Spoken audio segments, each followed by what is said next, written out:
Hari ini kita akan ngobrol asik ya dengan teman-teman yang seringkali sebagian kita mungkin merasa tidak nyaman, ada juga yang nyaman.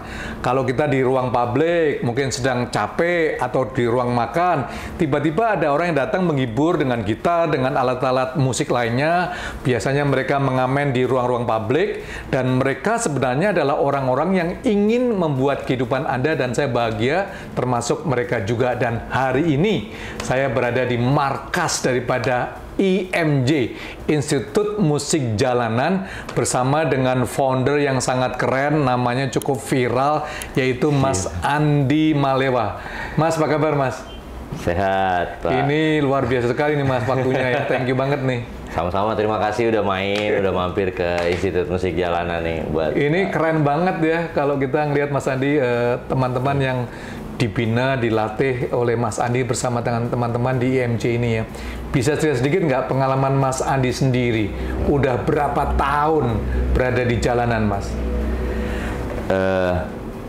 Panjang nanti cerita ya, Pak. Nggak apa-apa, silakan. Monggo. Jadi, saya itu sebenarnya nggak ada cita-cita hidup di jalanan, Pak. Nggak ada lah orang yang mau bercita-cita hidup di jalanan ya. Saya datang rantau dari Makassar. Kita orang daerah tuh kalau ngeliat Jakarta tuh kayak indah gitu ya. Indah, bahwa wah ini tempat saya menanamkan mimpi dan harapan kota Jakarta. Nah kita nonton kan di sinetron ya. Sampai di Jakarta kan ternyata yang gak seindah yang kita lihat di layar kaca. Lalu keinginan untuk sekolah itu terbentur masalah tidak punya biaya. Tidak punya biaya. Jadi saya harus realistis. Tidak punya biaya kuliah ini, ya hidup tetap berjalan kan. Saya sebagai anak pertama, saya harus bertanggung jawab. Saya masih punya 3 orang adik. Saya kerja jadi buruh pabrik, bekerja jadi buruh pabrik, kerja jadi karyawan kontrak yang baik, Pak. Dimanapun kita jadi bertanggung jawab kan. Kerja 2 tahun 7 bulan, saya berikan semua ya apa yang saya bisa untuk perusahaan. Lalu saya nggak diangkat karyawan ceritanya. Kecewa kan Pak. Walaupun tahan dulu 1 tahun lagi kamu jadi karyawan. Jiwa muda itu kan, wah nggak bisa. Saya punya harga diri ya gitulah ceritanya. Saya keluar dari situ. Keluar. Saya kemudian ditawarkan untuk menjaga peternakan Pak. Jaga peternakan itik. Akhirnya ya udah, saya coba pelajarin itik packing kayak gimana sih. Saya senang membaca juga. Saya baca bagaimana mengembangbiakkan itik. Belajar sampai bisa. Singkat cerita, dari 500 ekor jadi 2.500 Pak Jimmy. Wow. Wah, bangga dong saya kan. Wah, cerita saya di kampung, saya akan menjadi seorang peternak sukses di Jakarta. Keluarlah edaran pemerintah terkait H5N1, flu burung saat itu. Saya termasuk orang yang marahnya tuh, masa iya unggasnya dimusnahkan gitu, nggak ada jalan lain apa? Akhirnya saya, wah sudahlah, saya jadi penjahat aja. Pikir saya sudah jadi penjahat aja lah. Saya kemudian diajak sama seseorang, saya di Tanah Abang. Ya, saya menjaga 12 toko di sana. Kemudian saya hijrah dari Tanah Abang, saya ke Terminal Depok. Ke Terminal Depok, satu yang bisa saya lakukan untuk survive adalah mengamen. Tapi ngamen itu kelihatannya aja tuh kayaknya orang gampang gitu ngamen gitu. Itu susah. Tapi Mas Andi ada bakat. Saya punya bakat seni gitu. Papa saya itu seorang seniman. Papa saya punya sanggar dulu gitu ya, waktu masih tinggal di Palu, Sulawesi Tengah. Sarjana juga sarjana seni rupa, jadi memang nurun dari bapak saya. Saya main musik lah tuh. Cuman memang tidak semudah yang saya pikirin gitu ya, ngamen di Jakarta itu. Nah, kejengkelan yang saya temuin di jalanan itu saya tuangkan di dalam tulisan. Saya senang nulis juga Pak Jimmy. Kalau Bapak kan penulis profesional, nah kalau saya penulis karena kesel. Saya nulis tulisan saya kirimkan ke media-media cetak. Beberapa dimuat. Sampai suatu hari ada seseorang yang nemuin saya di terminal. Dia bilang, kamu yang nulis ini ya? Betul Pak. Kamu ikut. Wah, saya lagi nulis tuh lagi. Wah, ngata-ngatain partai politik lah saya waktu itu. Nggak ada gunanya lah partai politik di Indonesia. Saat itu saya marah sekali. Saya pikir orang parpol Pak ini yang ngajak saya. Dibawa lah saya pergi di kantornya. Terus ya, ternyata dia salah seorang direktur di sebuah perusahaan. Kamu nulis ini ya? Iya Om, itu saya. Kamu pengamen, katanya. Saya pengamen Om. Oh kamu bisa nulis kayak gini? Loh kenapa? Ya, ini tulisannya bagus gitu. Wah, iya saya ini juara karya tulis ilmiah, saya bilang gitu. Dari sejak sekolah. Loh kok kamu ngamen? Ya nggak punya biaya. Kamu mau nggak kuliah? Akhirnya saya dikuliahin sama beliau di Universitas Pancasila. Sebagai tanggung jawab moral, saya kuliah dengan baik, 4 tahun saya tempuh di Fakultas Teknik. Saya sarjana dengan lulusan terbaik, saya undang dia pada saat wisuda, yaitu Pak Jimmy. Lalu setelah itu, ijazah saya nggak ambil sampai sekarang. Hah? Iya, Mas? Karena menurut saya tuh mungkin salah membaca pedoman di kampus itu ya. Kan ada Tridharma perguruan tinggi. Yang terakhir itu ilmu kita tuh harus menjadi ilmu kita harus bermanfaat buat banyak orang. Ini saya kalau kerja manfaatnya apa buat orang gitu saat itu. Tapi ini tidak untuk ditiru. Ini bodohnya saya aja gitu, salah baca buku gitu. Saya akhirnya turun lagi ke jalanan. Karena selama saya kuliah dan saya masih sering ngamen Pak buat cari makan, karena yang dibiayain itu adalah biaya kuliahnya saja. Sehari-hari saya harus survive. Jadi setiap hari itu saya masih melihat banyak diskriminasi, banyak ketidakadilan lah gitu. Mau jadi aktivis juga ngapain gitu aktivis tuh kan. Saya harus turun, saya harus tidak banyak anak-anak ngamen, anak-anak jalanan itu yang seberuntung saya bisa dikuliahkan, nggak banyak jumlahnya. Maka saya harus, karena saya aktif sekali di organisasi kampus, saya harus turun, saya harus ngasih tahu ilmu yang saya dapat dari kampus ke teman-teman saya. Sejak saat itu, tahun 2012, kan saya lulus 2011, 2012 itu saya bikin perpustakaan di Terminal Depok. Dan saya juga kan nggak sanggup Pak Jimmy nguliahin teman-teman saya, nyekolahin saya nggak sanggup. Jadi menurut saya membaca buku aja. Kalau nggak ada biaya buat sekolah, kita banyak membaca buku.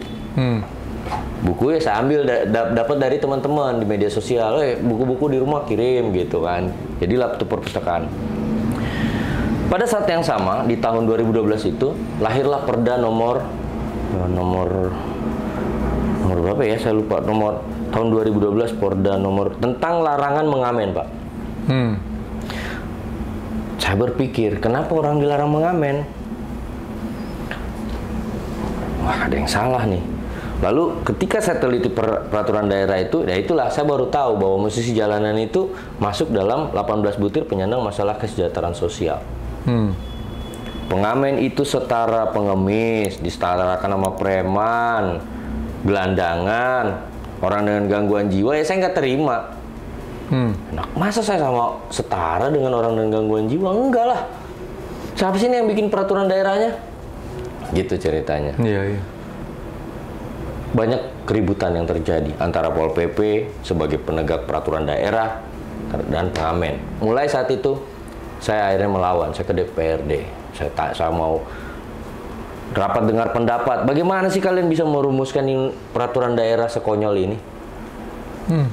Peraturan daerah itu harus melibatkan praktisi, orang-orang yang hidup di situ. Kalian mau mengatur hidup kami tanpa pernah ada di dalam hidup kami, bagaimana ceritanya? Gitu.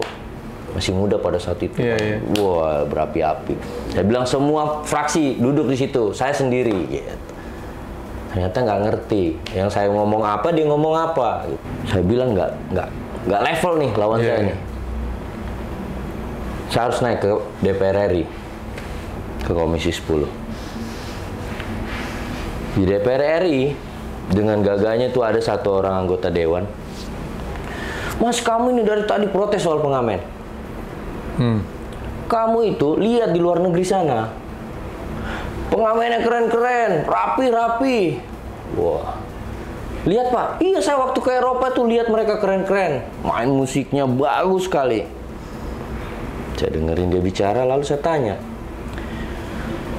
Waktu itu Bapak lihat, dan Bapak ngobrol nggak sama pengamennya itu? Sempet ada interaksi ngobrol? Enggak lah, semua orang kagum permainannya bagus. Enggak, maksud saya, Bapak ngobrol nggak kenapa dia keren? Main musiknya kenapa jago? Ya enggak lah. Nah, berarti Bapak cuma mau pamer ke saya, Bapak pernah keluar negeri. Bapak nggak tahu juga kenapa dia keren. Di luar negeri, sini saya kasih tahu nih, biar Bapak agak cerdas sedikit. Mereka boleh mengakses ruang publik ketika dia mendapat license, dan ada lembaga yang melakukan kurasi untuk itu. Minimal pernah sekolah musik, entah les, makanya dia jago. Mau Bapak komparasi dengan musisi jalanan Indonesia, yang sekolah cuma sampai pagar, Pak. Kalau kelas 3 sampai kelas 5, atau kamu sekolah apa? Sampai SD, SMP. Ini cuma sampai pagar. Otakmu di mana? Musisi jalanan ini kegagalan kalian-kalian juga. Tidak dapat akses terhadap pendidikan. Tidak dapat akses untuk penghidupan yang lebih layak. Nyala-nyalain pengamen lagi. Nah, ini Pak, yang saya sampaikan ini Bapak harus bagaimana nih biar peraturan daerah ini nggak diskriminatif. Iya. Jawabannya itu bikin saya kecewa. Ya Mas, gugat lah di MK. Loh, gunanya saya ngomong sama Bapak ini apa? Rapat dengar pendapat ini apa? Bapak yang lebih punya power, punya akses ke sana. Kalau jawaban Bapak begitu, lebih baik saya yang duduk di situ. Kayaknya pinteran saya bilang gitu. Saya sama almarhum Bung Glenn saat itu. Glenn udah slow, kalem. Saya bilang sama Glenn, Kakak Bung, cabut. Ini orang buang-buang waktu gue, sih. Sebelum dia duluan ngomong gitu ya, saya ngomong duluan. Ini orang buang-buang waktu gue, Kakak Bung. Wah, itu Glenn, kok tawa sepanjang jalan tuh. Gila lu. Gimana Bang, gue harus fair. Keputusasaan itulah Pak Jimmy yang membuat saya kemudian meloncati mobil presiden. Ya, untuk Anda yang nggak tahu, ini Mas Andi ini luar biasa. Anda bisa cek ya viralnya sampai terobos. Tapi sebelum cerita itu, tunggu sebentar Mas. Jadi sampai frustasinya memang... Ya frustasi lah. Pengamen itu selalu dari sisi mata yang negatif. Padahal perjuangan saya dengar ini hebat banget guys ya. Saya sampai di sini karena saya melihat bagaimana perjuangan daripada Mas Andi sendiri mendidik, mengkurasi semua pengamen sampai saya ada di markas ini. Cukup oke, nggak mewah, tapi ini keren banget sih ya, Institut Musik Jalanan. Ini adalah foundersnya. Ya. Sebelum nanti kita cerita menerobos mobil Pak Jokowi, Mas Andi, IMJ. Apa sih visi besar IMJ? Nggak ada. Visi kami tuh, musisi jalan itu harus punya rasa percaya diri yang tinggi. Saya berasa Pak Jimmy, keluar kontrakan, pakai sepatu, menenteng gitar, tetangga kanan kiri, tuh gembel, pengen cari duit. Sakit hati saya mendengar. Betul saya gembel, tapi nggak usah disebut, nggak usah dipertegas maksudnya. Nyakitin hati gitu. Kami harus membuat sebuah kapal untuk melawan kapal-kapal itu. Karena kalau kita lihat di luar negeri ya, tadi ya teman-teman yang ngomong ya, saya sendiri kalau ke Orchard, wah ini keren banget, dan saya ngelihat IMJ ini unik sih ya Mas Andi ya. Walaupun sebenarnya bukan pemberontak, orang-orang yang memperjuangkan hak mereka. Iya, kami menyalurkan talenta. Saya lihat gitarnya udah cukup keren walaupun stringnya senar beberapa putus. Jadi ini dulu gitar dipakai sama mereka waktu ikut kurasi, alatnya sederhana. Saya bilang kalau kamu main di ruang publik jangan yang kayak gini jelek. Kita pakailah ini punya gitar yang bagus. Wah, 3 bulan dia ngamen, pendapatannya bagus, kita dibalikin nih bang, saya udah beli yang lebih mahal. Tapi dibalikinnya nggak utuh, kurang ajar juga. Mas Andi, jadi kurang lebih berapa pengamen yang sudah dibina lewat IMJ ini, Mas? Terkurasi itu data kami ya, itu ada sekitar 3.000-an. 3.000 ya. Seluruh Indonesia ini ya? Iya. Oke. Cuman yang berhak mendapat license itu ada 550 lah sampai Januari kemarin. Wow. Itu dapat license resmi loh Pak ya. Di bawah license-nya itu, jadi IMJ yang melakukan kurasi. Karena tidak ada lembaga di Indonesia yang melakukan kurasi, IMJ yang melakukan kurasi. Di bawahnya siapa? Harus diawasin dong. Direktorat Jenderal Kebudayaan. Ada Direktorat Pembinaan Tenaga dan Lembaga Kebudayaan. IMJ di bawahnya. Kami yang melakukan kurasi. Bikin tata kelola musik jalan Indonesia yang baik seperti apa sih? Program-programnya apa aja, Mas? Contoh, ini kan banyak nih musisi jalan di traffic light. Iya. Yang main di lampu merah itu. Saya nggak sependapat. Ngamen jangan di traffic light. Itu. Kalau IMJ nggak ada, nggak boleh. Itu zona terlarang lah, zona merah. Kita ini betul menuntut hak, tetapi jangan ngambil hak lain, hak orang lain gitu ya. Akhirnya kamu jangan di lampu merah. Kamu kurasi, lihat kemampuanmu sudah sejauh mana. Oh, ini harus ditingkatin. Kamu nanti ikut kelas ya. Nah, terus mandi ya, gitu. Belajar mandi, itu belajar pakai sepatu, baju nggak harus mahal tapi rapi. Gitu. Dan saya mencontohkan Pak, saya selalu rapi. Gitu. Karena kalau pemimpinnya nggak bisa jadi contoh, ya bagaimana cara mau ngasih tahu teman-teman ini kan? Batu teman-teman saya itu. Jadi saya harus ngasih contoh. Jadi kita naik kelas. Pak Jimmy sekarang boleh lihat di MRT. Moda transportasi darat paling modern di Indonesia hari ini. Dan anak IMJ main sudah 3 tahun kami di situ. Wow. Sudah tidak ada lagi traffic light, main di stasiun MRT. Wah, main musik di situ. Benar, beberapa saya ngelihat sih seperti nggak kalah dengan Singapura ya. Yang disabilitas, yang tunanetra, tadi yang ngamen di pasar. Ini unik-unik juga nih, yang disabilitas ini. Tunanetra tapi fighting spirit yang mereka punya itu kuat banget Pak. Mereka tidak mau disebut pengemis. Saya main musik bang, gitu. Ya tapi jangan di pasar juga. Iya mau di mana lagi? Dia hari ini nih jalan lewat sini. Dia kan ngapalin jalan kalau tunanetra itu ya. Wah, kadang bawa duit, kadang bawa cerita. Bawa ceritanya gini. Dia lewat trotoar, jalan. Kemarin benar nih trotoar. Nah besok lagi ada dibongkar ya, nyemplung ke got. Nah itu pulang bawa cerita. Pulang nggak bawa duit ya, pulang bawa gitu. Aduh, basah-basah, luka-luka. Itu tunanetra. Wow.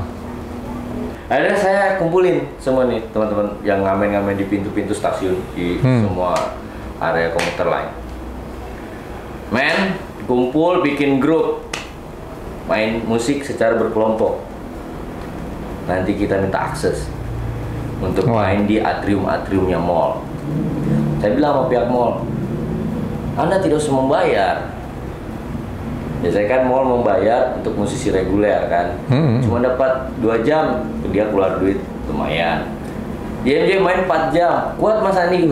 Kami tuh dari pagi sampai malam ngamen gitu kan, ngamen 4 jam. Tapi kami minta posisi yang bagus di atriumnya, jadi di atrium utama mall. Kan? Wow. Iya. Kenapa? Karena biar orang lewat dan ada kotak apresiasi. Jadi yang memberi apresiasi masyarakat, mall tidak usah membayar. Itu dari 2017 sampai hari ini teman-teman musisi jalan tunanetra itu mainnya di mall-mall di Jakarta itu. Gitu Pak. Jadi Mas Andi, teman-teman perlu dimengerti ya, mereka yang mengamen di jalan, mereka bukan pengemis, mereka bukan preman, mereka memperjuangkan hidup. Dan saya salut nih Mas, dengan IMJ, Mas Andi dan semua pengurus ya. Dan konon saya dengar bahwa teman-teman yang sudah dilatih di IMJ dikasih license, bahkan bisa membuat solo album dan sebagainya Mas. Gimana Mas ceritanya Mas? Fasilitas ini, jadi ada fasilitas rekaman gitu ya. Ini baru kita lengkapin lah ini. Jadi nanti mereka yang terkurasi itu kami wajibkan. Jadi kamu jangan bawain lagu orang terus, ya kan, lagunya dia kenal, kamu begitu-begitu aja hidupnya. Jadi saya push mereka bahwa tugas seorang musisi adalah membuat karya musik sendiri. Mana ada tugas seorang musisi adalah membawakan karya lagu orang lain, nggak ada begitu. Jadi saya push mereka untuk bikin karya musik sendiri, rekaman gratis semua di Institut Musik Jalanan. Kita biayain semua, biaya video klipnya, dandanan kostumnya, wah keren lah Pak. Jadi dia kanal YouTube Institut Musik Jalanan itu video klipnya kita semua yang bikin tuh. Wow, so guys, yuk kita lihat sebentar bagaimana kegiatan IMJ dan Anda pasti akan terinspirasi. Check it out.